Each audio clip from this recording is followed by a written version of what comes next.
Okay, so this morning, earlier during the talk, we kind of did a, all over the place, roundabout talk about sloth and how it is a false seeking for the peace which our hearts are made for, right? And how, even though it seems counterintuitive, that the way that we achieve peace is through the virtue of diligence, which is not just activism and it's not just running around doing a lot of things, but diligence in the sense of an active pursuit of God's will in my life. When we actively seek to do God's will, the result is that we are doing the thing that we were made for. And the result then is peace. Actually, something I forgot to mention, Aristotle, the philosopher, when he would talk about, he did an analysis, he analyzed everything. He was a great categorizer, he was great at making distinctions and analyzing.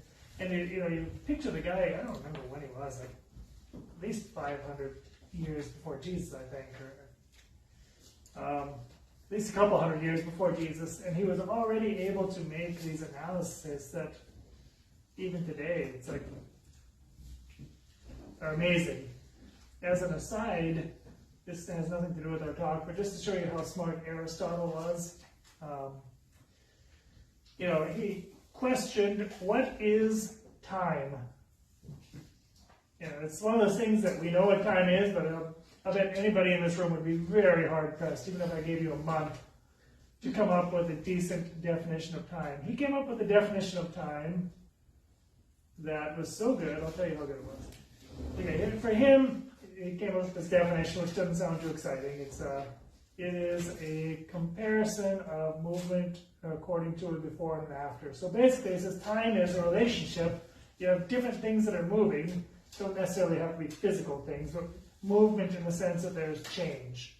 But anytime you have two different objects being compared, and one of them is changing, or both of them are changing, one way or another, there's quote-unquote movement taking place. And you wrestle, that sounds kind of interesting and speculative. Well, years later, when a guy by the name of Albert Einstein came up with the general theory of relativity, what did he talk about? Well, relativity is relativity of movement of objects. And one of the things he predicted is, Einstein was able to predict mathematically that the faster an object is moving, the slower, in a certain sense, time is for it. So if something is moving at the speed of light, you have some imaginary guy moving at the speed of light, and he travels for 6 months at the speed of light, and he comes back to Earth, and everyone else there is like 150 years old, or dead, And he's like, well, I've been traveling 6 months, and time on Earth has gone at the speed that it's gone at. Actually, they've done tests. We can't get anywhere near the speed of light, but they've done tests where they send, some satellite or airplane, probably going 3,000 miles an hour, and they stick a nuclear clock on the airplane and stick it up there for I don't know how many hours, flying around as fast as it can possibly go. And they have another nuclear clock down below on the Earth, and they notice there's a time difference. It was exactly what Einstein predicted, which justified then what Aristotle said, that time is basically a comparison of movement. Right? Why did I go on that? Nothing to do with it. But Aristotle said about peace. Peace is the emotion that happens when it is the sense of enjoyment that you get from enjoying the thing that you are striving towards. So, let's say your child is in the military. Okay, your child is in the military. You pray for your child. You're worried about your child. They're in the Middle East.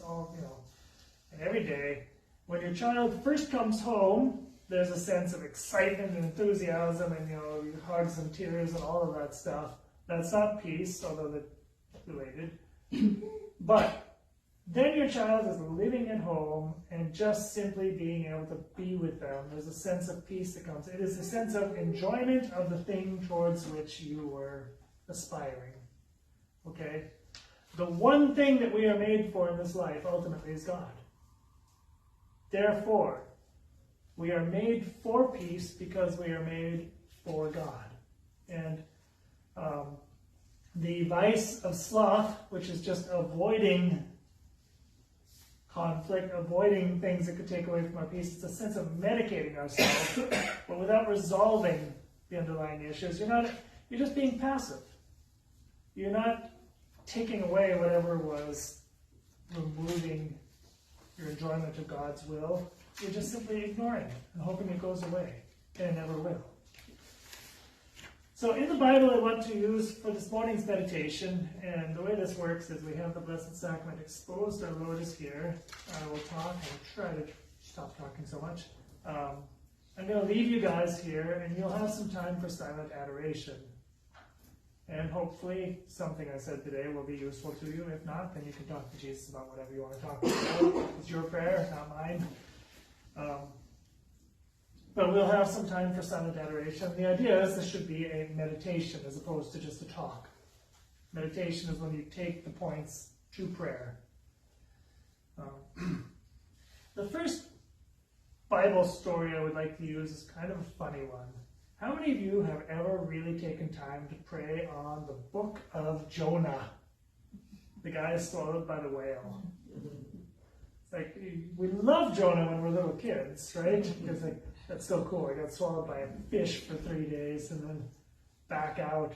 How did that work? Then your kids ask you all those embarrassing questions. Mom, how did Jonah? I don't know. He just did. But there's a lot to the story of Jonah. The story, and it's very short. The entire book of Jonah is right there. 1 3/4 pages in the Bible. You can read it in 10 minutes or less.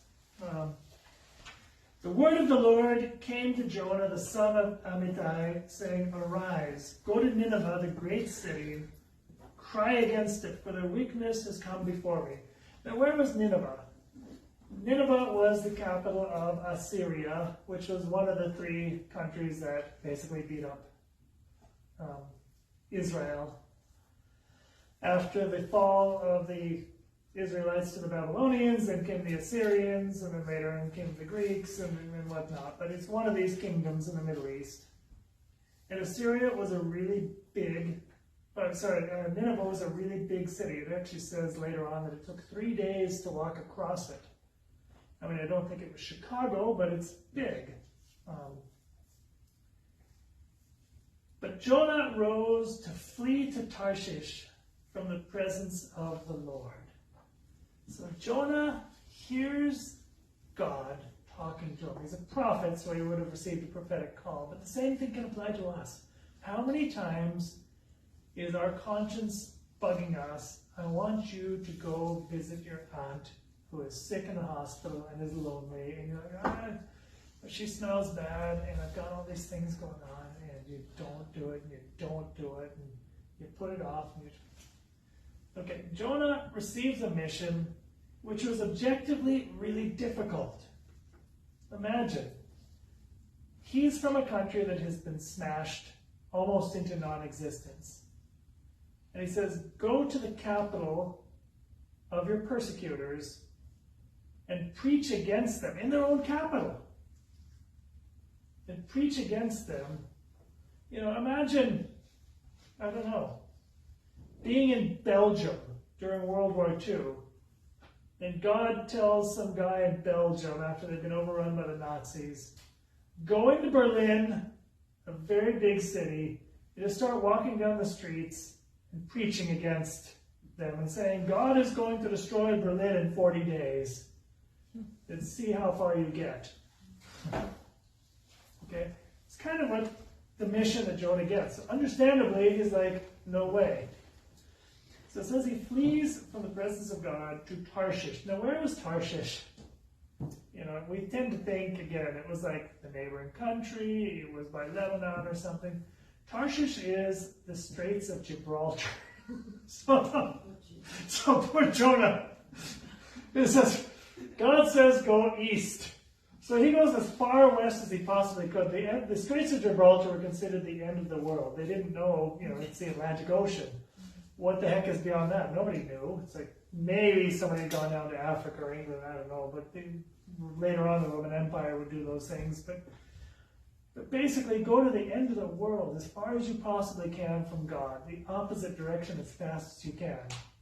In a certain sense, even though it doesn't sound like he was being lazy, quote unquote, he was fleeing from the voice of conscience. And that's a form of laziness. A lot of times, activism can become a form of laziness. Because activism is doing what comes easy to us and avoiding what we think God is really asking. It's much easier to go to a gym and have a full program and clean the house and do all these things than to pull out the old program of life that we're talking about and face it. It's much easier to live a marriage where you're busy than to take time and have heart-to-heart conversations with your spouse once a week or once a month or whatever. It's so much easier just to get busy and do lots of things than it is to do those few things that we really know that we need to do. But they're tough.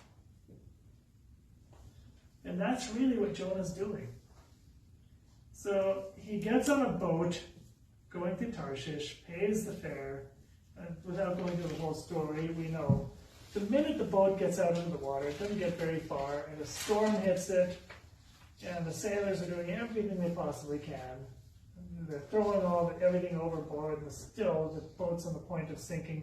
They're praying to the gods, like, what the heck is going on? And then they drew lots to say, okay, Lord, we don't know what's going on, but if there's somebody here whose fault it is, point it out to us so we know how to deal with it. They draw lots, and guess what? Jonah. And they say, what have you done?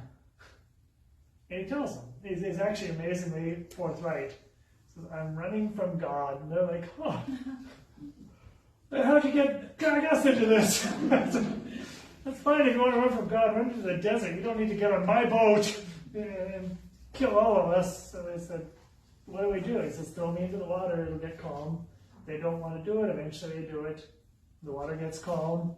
And this being a story, immediately the water gets calm and they all fear God and presumably convert and become good, pious Jews at that moment, who knows.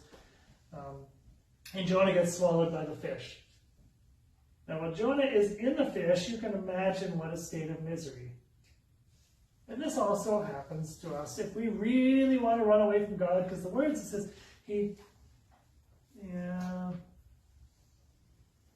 But Jonah arose to flee to Tarshish from the presence of the Lord. Fleeing from the presence of the Lord, those are strong words. If you want to know an analogy, it is the prodigal son. What happened to the prodigal son? He says, Father, give me my money, and he goes to a faraway land. The faraway land means he goes as far from God, who's the father in the story, was the figure for God. Goes as far away from God as he possibly can, and he wastes everything that he has. Jonah's doing one of those. And whenever we give in to sin, we run from God, we run from his will, the world is a big, nasty place. And it will devour us if we try to face it on our own. And he gets devoured, so to speak, by the world, by the sea. The sea for the Jewish people was a symbol of chaos. It was a scary, uncertain place. Actually, the waters, in the Bible, constantly there's this expression, I forget what it was in Hebrew, but like the waters of creation. When God created, let there be dry land and separated. And it was this chaotic, tumultuous water, but from that God brings out order. But the waters in themselves, the flood of Noah was another. It's these tumultuous, chaotic waters that destroy everything. So it's a symbol in the Bible for chaos, anarchy, sin, the world that the devil controls. When he is devoured, he begins to pray. And he has this long prayer, which really can be and has been attributed to Christ. Christ in his last evening was saying, I called to the Lord out of my distress, out of the belly of Sheol I cried. You heard my voice, you cast me into the deep. This is what Christ went through in Gethsemane, when he was judged, when he was in the house of Caiaphas, in the pit. And probably this was a prayer that he prayed. It was a foreshadowing of him.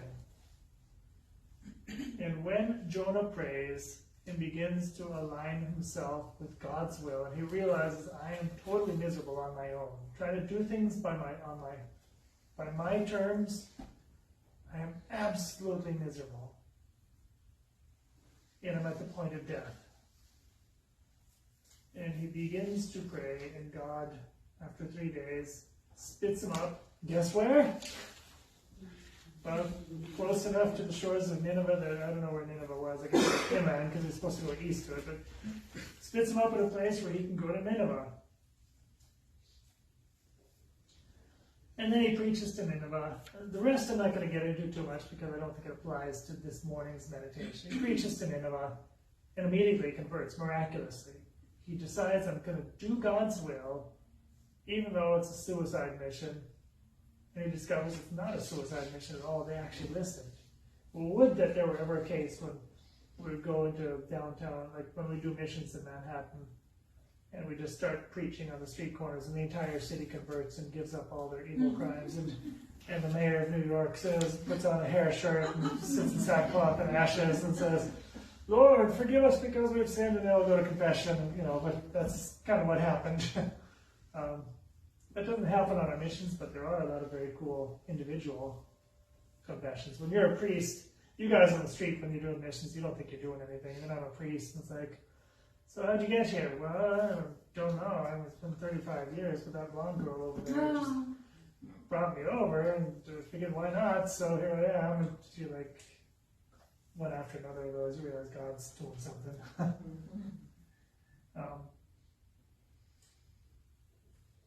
So anyway, when Jonah opens himself up to God's will, the miracle takes place. Okay. But I guess we gave that meditation as kind of a negative example, but something that can be applied to us.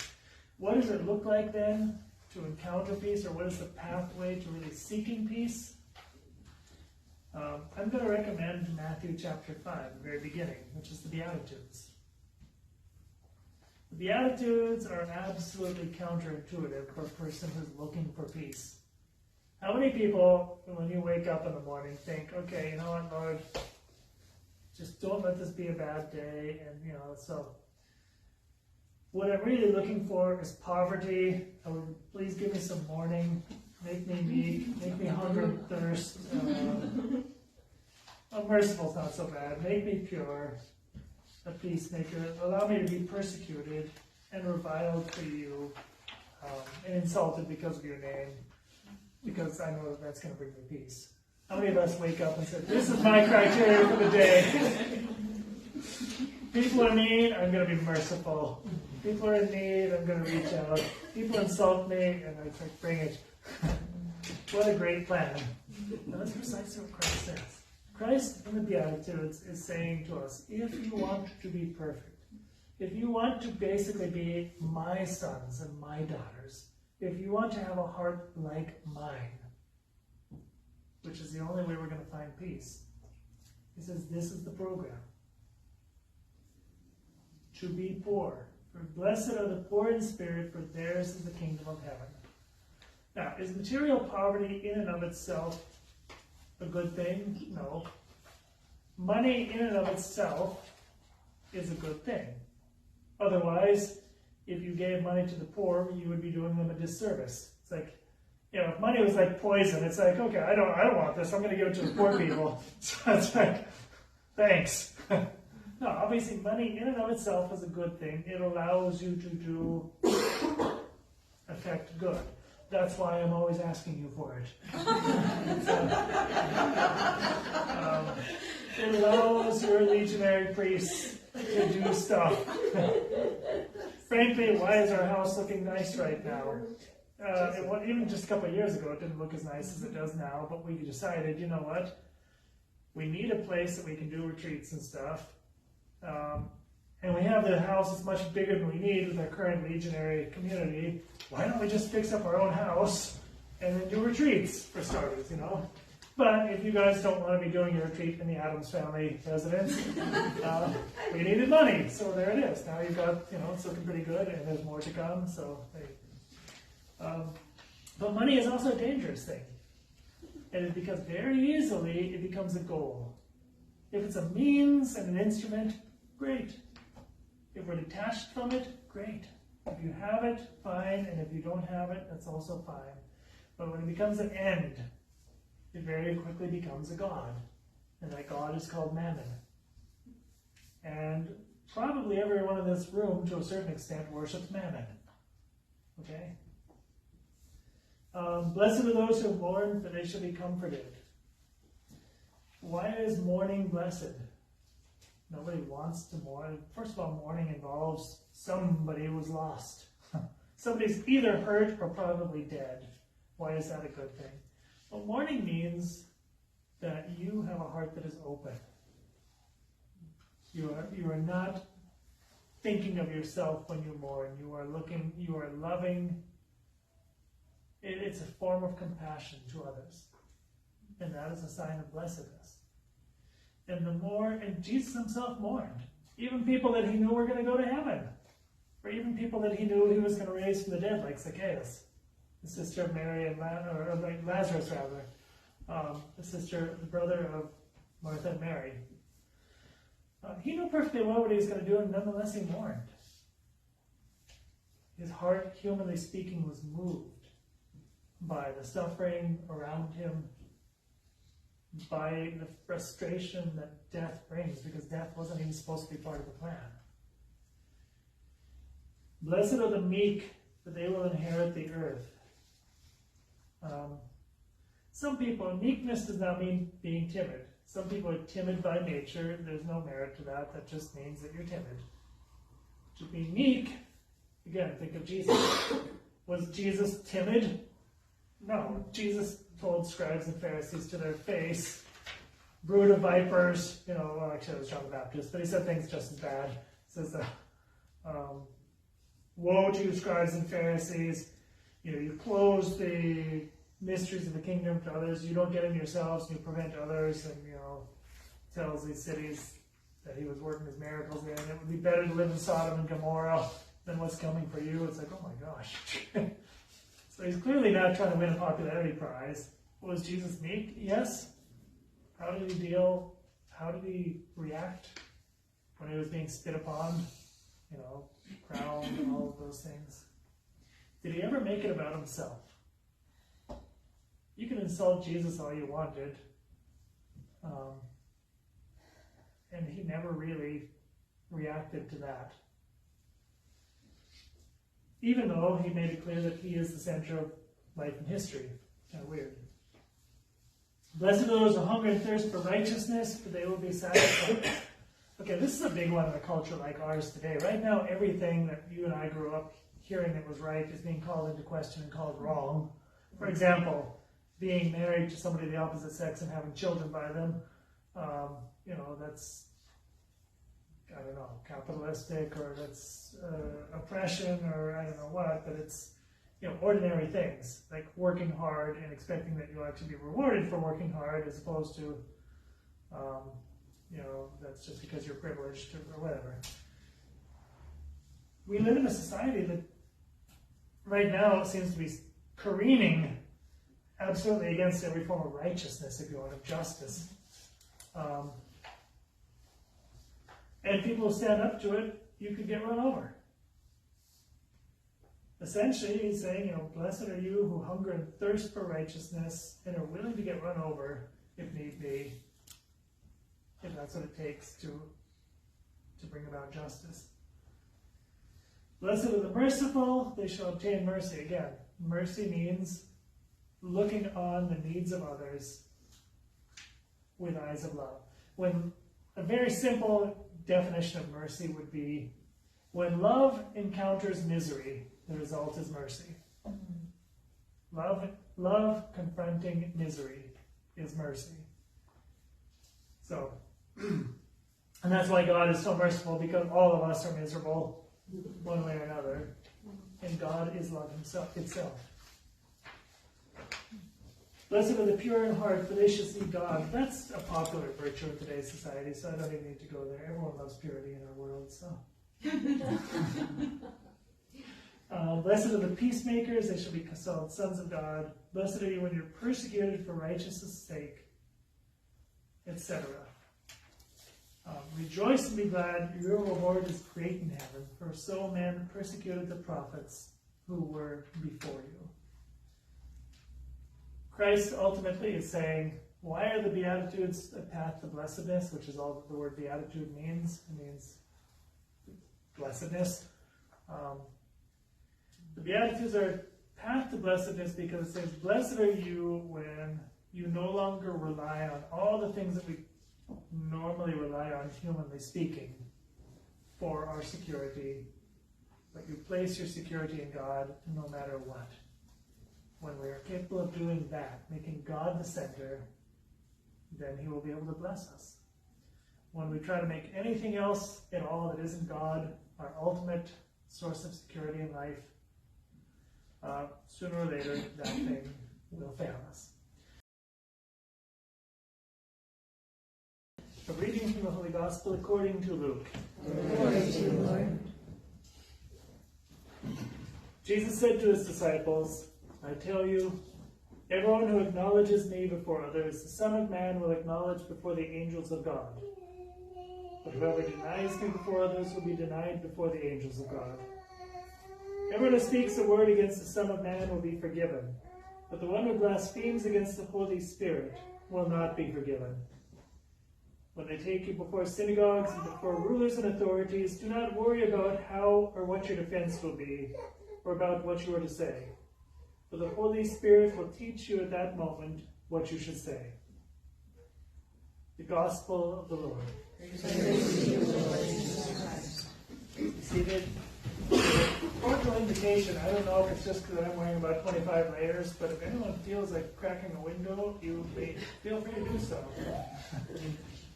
And if you don't, do it anyway, please.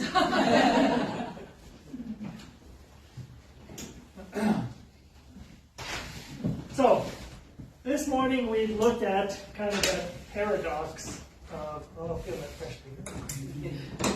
That paradox that the way to peace is not by doing nothing, which kind of seems like it should be more peaceful, but it's precisely by getting active. But getting active in the right things, getting active in the right way. And if you want to know what that looks like, you have St. Paul in the letter to the Ephesians and basically everything about St. Paul. He's an interesting one because kind of at the core of his message, the thing that he preaches over and over and over again is, on the one hand, we have been freed through Christ and through the new covenant that Christ brought about from the burden of having to fulfill 653 different laws or rules of the law. I think it was 653, I forget, but whatever. Lots of different regulations and stipulations and things in the Jewish law. He said, there was a burden that none of us could really carry. I know, I tried. Not me, but St. Paul. He said, I was more zealous than anybody I know in trying to fulfill this. And nonetheless, when he encountered Christ on the road to Damascus and all of his world was turned upside down and he had time to go out into the desert of Syria and pray about it, he realized the redemption that Christ has brought about is a redemption for freedom. So on the one hand, you would say there he discovered peace. And he discovered not having to run around and preoccupy himself with 653 or whatever different rules. And nonetheless, if you look at the life of St. Paul, you will never find a more active person than St. Paul. I won't even say more active apostle or mission, just a more active human being than St. Paul. He traversed half of the Mediterranean Ocean, basically all the way from the Holy Land to Rome, possibly even to Spain. One of the conjectures is that he made it that far before coming back to Rome and being martyred. And a lot of it was on foot. He was stoned, I don't remember how many times, beaten with rods to the point where they thought he was dead 3 different times, shipwrecked, fastings, beatings, imprisonments, the whole 9 yards. Constantly preaching, constantly traveling, constantly working with his own hands, driving himself, and nonetheless he was a man who had peace. Why? Because his faith was a simple faith. It was simply a matter of, I have been called by Christ to do everything I can in every given moment to bring him to others. Okay? And that means if I'm going to fulfill that mission, every moment is an opportunity. Even the moments that I'm imprisoned and alone or being beaten or suffering the cross or I feel useless or I feel like I'm a failure or whatever, every moment is an opportunity to extend the kingdom. And if our only goal in life really is that, if our only goal in life is really, no matter what comes my way, to use that as an opportunity to love God, to glorify God, and to bring God to others, what peace, because you know that you can't be defeated. You know that no matter what, even when you sin, yeah, you can suffer a small defeat, a temporary defeat in the moment of your sin, but even those sins, God can turn those around and turn them into springboards for greater holiness, for greater self-gift, for greater humility. Everything, absolutely everything, is an opportunity to encounter God and to share God for the person who so desires. And that brings an unfathomable peace. To know that I am loved no matter what. To know that no action of mine is useless. To know that no failure of mine is really, at the end of the day, a failure when I know how to trust in God, to bring it to God, and to let him use it. It's interesting when you read the lives of the saints, because God generally allows the saints to experience all kinds of failures, humanly speaking. And in the moment, they must think, well, I'm a reject. I tried, Lord, didn't work, everyone hates me, and nobody's listening to me. I'm a failure. I'm sure many saints have felt that in any given moment. And nonetheless, they experience, and he allows them to experience, that it's precisely in those moments that somebody got changed. As a preacher, it's kind of funny, because the more prepared I am, the worse my preaching will be, in the sense that I can go out there and think that I'm eloquent, blah, blah, blah, blah, blah, perfectly prepared, blah, blah, blah, and you'll all say, oh, what a wonderful talk, and nobody will get changed one bit. And then I can go up there and something comes shooting out of my mouth that I don't even remember saying. That was the Holy Spirit's part. And that's the only thing that ever touched or moved anybody in the crowd. And all the rest was just blah, blah, blah. They kind of remember Charlie Brown's teacher. Wah, wah, wah, wah. Okay. So, at the risk of being Charlie Brown's teacher, I will stop wah-wahing you. But I think if we want a foundation for peace in our lives, it is that. It is that God has made you. He knows you to the depths. He loves you intimately.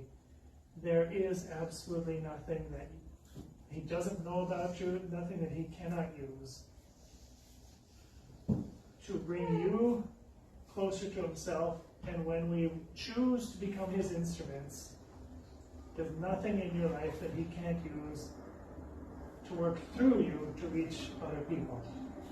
That is what we are made for. And whenever we do the thing that we are made for, we will find peace. Aristotle says it, and he predicted this theory of relativity thousands of years before Einstein. Father, Son, Holy Spirit.